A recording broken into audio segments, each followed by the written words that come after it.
Ta premor smo izkoristili za eno kvalifikacijsko tekmo in prijateljsko tekmo z mlado reprezentanco, tako da ni bilo prav veliko počitka.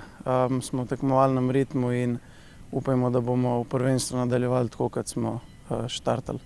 Sam si branil zadnji 2 tekmi proti Ankaranu in proti Mariboru, zagotovo si bil zadovoljen zadnjo, ko nisi prejel gola. Ja, vedno je lepo, če ne prejmeš zadetka, ampak sam bi raje videl, da bi prejel zadetek, pa bi zmagali 2-1. Tako da najbolj pomembne so točke in upam, da jih bomo še naprej tako konstantno zbirali kot do sedaj. Kako zdaj naprej? V nedeljo vas čaka Krško. Krško zaenkrat na 3. mestu, dobro so začeli to sezono. Ja, zelo neugodna ekipa, sploh doma. To se vidi tudi po rezultatih.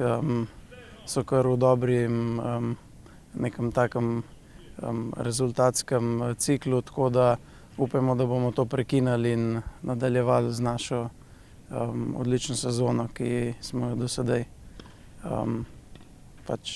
ki je do sedaj tukaj.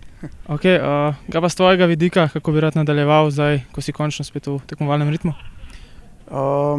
Ja, kot sem že rekel, najbolj pomembno je zmage ekipe, tako da če bomo nadaljevali v takem ritmu, se mi zdi, da se nam ni treba bati nobenega nasprotnika. Okej, Rok, hvala lepa, srečno. Hvala.